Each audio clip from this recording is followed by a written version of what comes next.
O transtorno depressivo maior, que é conhecido popularmente como depressão, é uma condição séria. Não é brincadeira e pode atingir indivíduos de qualquer idade e de qualquer grupo. E de forma geral, as pessoas têm uma vaga noção do que se trata esse transtorno. Normalmente elas associam o transtorno a um grau alto e persistente de tristeza ou melancolia. E apesar de o humor rebaixado ser sim um dos sintomas da depressão, existem outros sintomas que também são muito característicos da doença e que por isso merecem ser comentados. E no vídeo de hoje nós vamos falar sobre os sinais e sintomas da depressão, tanto dos mais conhecidos, como também dos pouco conhecidos. E a ideia é que possamos difundir essas outras características da depressão para que nós não nos limitemos a sempre achar que o transtorno depressivo é simplesmente uma tristeza profunda. Isso pode nos ajudar não apenas a compreender melhor a natureza dessa condição que é tão complexa, mas também a sermos mais compreensivos com quem sofre com ela. Olá, e se você não me conhece, eu sou Alberto Delisula, professor de psicologia, e nesse canal a gente fala de neurociência, filosofia e psicologia baseada em evidências. E se você gosta de assistir a vídeos como esse, já clica no gostei agora, é isso? Não custa nada. Clica no gostei, porque é uma forma de você mostrar para o algoritmo do YouTube que esse tipo de conteúdo é relevante. Agora, se além de clicar no gostei, você também quiser fazer parte da nossa comunidade, você pode clicar no link da descrição do vídeo e participar da nossa campanha do Apoia-se. E ao contribuir com a nossa campanha, ao se tornar um apoiador, você vai ter acesso ao nosso grupo secreto do Telegram, vai poder escolher os próximos vídeos que vão aparecer aqui no canal e vão até mesmo poder participar de um grupo de estudos ao vivo lá no Zoom comigo. É um grupo de estudos de neurociência. No final do vídeo, você vai ver que tem uma listinha de nomes. São os nomes das pessoas que estão contribuindo para que esse canal continue com as nossas produções. Então, se você quiser também ajudar o nosso canal e participar da nossa comunidade, clica aí no link do Apoia-se e vem com a gente estudar. Agora, voltando a falar da depressão. Primeiramente, vale lembrar que falaremos aqui tanto de sinais quanto de sintomas do transtorno depressivo maior. E talvez você se pergunte qual que é a diferença entre esses dois termos. Então vamos tomar um tempinho para te explicar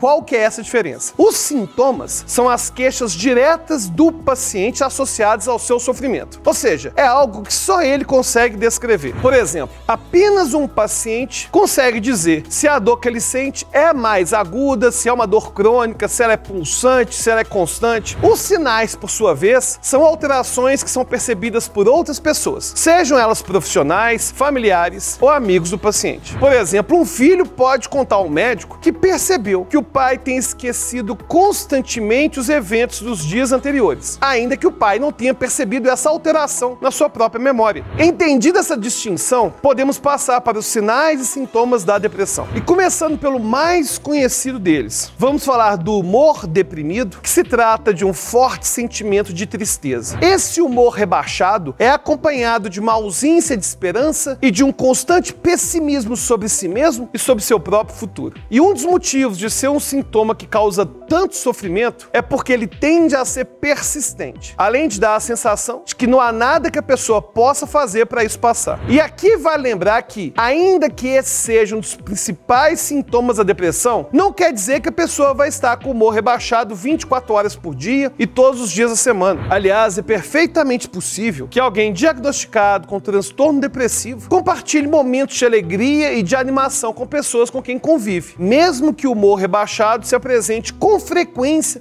no seu dia a dia. E o segundo sintoma que vamos falar aqui é a chamada anedonia, que seria a perda do prazer por atividades que antes eram prazerosas. Por exemplo, um indivíduo que antes era muito disposto a encontrar amigos e a se engajar em hobbies como jogar videogame, desenhar, deixa de se sentir motivado com essas atividades e se sente até mesmo sem energia para fazê-las. Na verdade, a falta de interesse não é apenas com aquilo que antes era prazeroso, mas também com as tarefas diárias de forma geral. E isso vai nos levar ao terceiro sintoma, que seria a inabilidade de tomar conta e de cuidar de si mesmo. Não é incomum que aqueles atos diários simples como tomar banho, trocar de roupa, se alimentar e ter uma rotina de sono se tornem práticas custosas custosas para alguém com depressão. E o quarto sintoma é a irritabilidade, que pode ou não estar presente nos pacientes com transtorno depressivo. E a depressão é uma condição muito desgastante, tanto física quanto mentalmente. Aí você junta tudo isso ao fato de a pessoa sentir pouco prazer ou motivação no seu dia a dia. E com isso compreenderemos o porquê de os pacientes poderem se sentir frustrados e inquietos com uma frequência maior que a esperada, de forma que tudo parece tirar a pessoa do sério. E também na linha do desgaste mental, um sintoma comum na depressão é a dificuldade de concentração e de foco. E isso acontece porque o gasto energético para as nossas atividades cognitivas está sendo recrutado principalmente para um processo conhecido como ruminação mental. A ruminação mental se trata da ação de remoer pensamentos de forma persistente. E no caso da depressão, são pensamentos negativos. Ou seja, a mente do paciente está tão ocupada com a ruminação que sobram poucos recursos para serem direcionados à manutenção da concentração e manutenção do foco. E um dos tipos de pensamentos mais frequentes está relacionado ao próximo sintoma, que é o sentimento de inutilidade e de culpa. Pacientes com depressão possuem forte tendência a se recriminar por coisas ruins que acontecem, mesmo que esses eventos não tenham relação direta com eles. E além disso, eles tendem a acusar eles mesmos como os maiores culpados de estarem doentes. O que é um erro, já que não há a possibilidade de dizer que alguém se colocou em estado depressivo. E esse tipo de pensamento pode ser ainda mais acentuado quando pessoas próximas ao paciente dizem que ele não tem feito esforço para melhorar. E essa culpa pode chegar a tal ponto que o paciente acredita piamente que o mundo vai ser um lugar melhor sem ele. E esse sentimento está muito associado com outro sintoma que pode acontecer no transtorno depressivo: pensamentos recorrentes sobre a morte. E é claro que não estamos dizendo que o único motivo que leva o paciente com depressão a pensar sobre a morte é o sentimento de culpa. Existem vários outros, como sensação de falta de sentido na vida, ausência de esperança, incapacidade de antever algum prazer no futuro e até mesmo o entendimento de que a morte seria a única forma de acabar com o seu sofrimento. O importante aqui é entender que pensamentos sobre a morte podem ter vários motivos e conteúdos diversos. Isso quer dizer que pode tanto ser um pensamento ativo, no sentido de o indivíduo planejar tirar a própria vida, como pensamentos passivos, como o desejo de dormir e de não acordar mais. O pensamento pode até mesmo ser no sentido de ter um medo recorrente da morte. E até aqui a gente falou sobre sintomas psicológicos, mas há também sintomas físicos, como dores no corpo, por exemplo, dores de cabeça e dor no estômago. Além disso, podem haver alterações no padrão de sono e de alimentação, sendo que nos dois casos, o paciente com depressão pode mostrar uma frequência menor ou maior do que costume. Ou seja, pode haver uma diminuição ou até mesmo um aumento considerável do apetite. E pode haver um padrão de insônia ou de hipersonia, que seriam horas mais longas de sono. E nesse ponto, vale a pena chamarmos atenção para duas coisas. Primeiramente, note como os sintomas podem gerar um ciclo vicioso e que dificulta a melhora do paciente, principalmente se ele ainda não faz acompanhamento com algum profissional. Por exemplo, um sujeito pode se sentir triste a maior parte dos dias e deixa de fazer coisas que poderiam ajudá-lo porque não tem mais motivação, como praticar atividades físicas, ter uma boa alimentação, encontrar com os amigos e, como consequência, ele faz menos atividades potencialmente prazerosas no seu dia a dia. Isso vai aumentar a frequência de pensamentos negativos que tendem também a aumentar a insônia, já que o indivíduo não consegue dormir por conta da ruminação. E a falta de sono acaba deixando a pessoa mais cansada, mais irritável e, consequentemente, ela se afasta ainda mais do encontro com as outras pessoas. Enfim, eu acho que deu para você entender como que essa situação se retroalimenta o tempo todo. E note que não estamos colocando a culpa na pessoa, nem dizendo que é fácil tratar a depressão, simplesmente intervindo em apenas um desses pontos. Na verdade, muitas vezes a pessoa tenta tomar atitudes para melhorar, mas a depressão é uma condição tão séria que a melhora do humor não depende apenas de ações pontuais. E é bom reforçar que, devido a esse estado de anedonia, muitas atividades e hobbies que são procurados como maneira de melhorar o humor acabam não trazendo o resultado esperado. E a segunda observação que eu quero trazer é, na verdade, reforçar que a depressão não se limita apenas à identificação do humor rebaixado. E ainda que alguns desses sinais e sintomas não ocorram em todos os pacientes, eles também são característicos característicos do transtorno depressivo. Portanto, devem ser divulgados. Afinal, conhecê-los é essencial para identificarmos quando estamos precisando de ajuda e para orientarmos alguém que esteja sofrendo. E isso é ainda mais verdadeiro para o Brasil, que mesmo antes da pandemia do novo coronavírus, já tinha a maior taxa de transtorno depressivo maior da América Latina, com 5,8% da população, algo equivalente a 11 milhões e meio de brasileiros com a doença. Perceba que não trouxemos dados sobre a prevalência de casos de depressão depois do início da pandemia, mas isso foi uma opção nossa. Isso porque alguns estudos apontam evidências de que houve sim um aumento, enquanto outros dizem que não tem evidências significativas. Aliás, se você quiser que a gente explore um pouco mais os achados desses artigos que investigaram o possível aumento de transtornos mentais durante a pandemia, seja depressão ou de qualquer outro transtorno, já deixa seu comentário para a gente poder fazer um vídeo sobre esse assunto. Mas voltando ao que falávamos antes, por que será que ocorre essa divergência de achados entre os estudos? A principal causa é que há uma diferença entre sintomas depressivos e a presença do transtorno depressivo maior. Pode ser que durante a pandemia, algumas pessoas passaram a demonstrar mais dificuldade para dormir, mais irritabilidade, mudanças no apetite e até mesmo podem ter ficado com o humor mais rebaixado. Porém, a presença de alguns sintomas não é suficiente para a gente fechar um diagnóstico real da doença. Portanto, é possível sim haver o aumento de alguns sintomas comuns da depressão sem que haja o aumento de casos de transtorno depressivo maior. Um diagnóstico formal pressupõe a persistência de vários sintomas por um período considerável, além, é claro, de prejuízos no dia a dia da pessoa. E como muitas vezes é difícil identificar as nuances entre alguns sintomas depressivos e o real transtorno depressivo maior, os resultados dos artigos podem variar a depender do que eles estão chamando de depressão. E com base em certos critérios, um artigo pode encontrar maior prevalência do transtorno, enquanto outro artigo encontra uma menor prevalência. Inclusive, isso nos remete a dois alertas importantíssimos. Primeiro, esse vídeo não é um instrumento de diagnóstico. E se você se identificou com um ou outro sintoma, ou percebeu que alguém que você conhece demonstrou alguns dos sinais comentados no vídeo, isso não quer dizer que você ou que seus conhecidos estão com depressão. E como falamos antes, o diagnóstico de transtorno depressivo maior depende de uma avaliação cuidadosa feita por um profissional especializado. Encare esse vídeo apenas como um guia para que você busque ajuda se perceber alguns dos sinais abordados aqui. Segundo, depressão não é o mesmo que tristeza. A tristeza é uma emoção e, como todas as nossas emoções, ela é uma resposta fisiológica a estímulos no ambiente. Portanto, a tristeza perdura enquanto vivenciamos uma situação desanimadora ou depois de algum tempo que alguma situação aconteceu. Por exemplo, se um parceiro romântico termina com você e essa é uma pessoa que você gostava muito, tinha vários planos, é normal que você se sinta triste devido à separação. Afinal, você vai deixar de ter a presença dessa pessoa, vai deixar de ter várias vivências positivas que aquela pessoa te proporcionava. Perceba como que a causa da tristeza é muito bem definida e a intensidade e duração vão depender da experiência que foi interpretada como negativa. Por outro lado, na depressão, o sentimento de melancolia não tem motivo aparente. É comum que pacientes com esse quadro não consigam identificar uma causa específica para eles estarem se sentindo dessa maneira. E além disso, eles podem se sentir tristes e desesperançosos, mesmo quando algo muito positivo aconteceu nas suas vidas. E dá para imaginar como que isso pode deixar o paciente ainda mais desmotivado, além de deixá-lo cada vez mais crédulo de que o futuro será ainda pior, porque ele tem a sensação de que nunca vai melhorar. E se você tem depressão, eu sei que pode ser difícil acreditar, mas acredite que é sim possível melhorar. É importante que você procure um psicólogo e um psiquiatra para que eles acompanhem a sua intervenção da melhor forma possível, tanto por meio da psicoterapia quanto por meio de medicamentos. Eu sei que seria muito bom se o transtorno fosse embora no mesmo instante que o tratamento começasse, mas geralmente demora algumas semanas até que o paciente comece a se sentir melhor. Por isso, uma vez que o tratamento for iniciado, persista, porque lá na frente você vai perceber como que valeu a pena. E se você estiver assistindo esse vídeo, mas acredita que essas informações não são para você, compartilhe essa mensagem, porque certamente ela vai atingir alguém que precisa ouvi-la.